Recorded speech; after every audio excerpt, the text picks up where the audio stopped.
Do you need a will if you have a trust? I'm often asked that question. Why should I spend the money on a will if I've spent the money for a trust? Simple.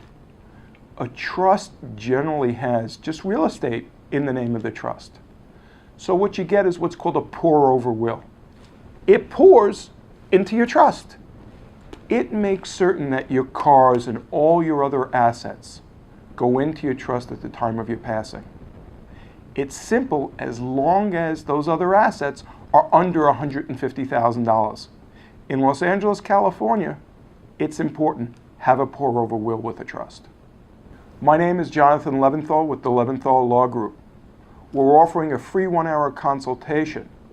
In order to protect your family's future, you need to do something now. Call me at 877-90-WILLS. That's toll-free 877-90-WILLS. Or visit my website at www.valleyestatePlanning.com. Don't let the state make the decisions for you. Act now.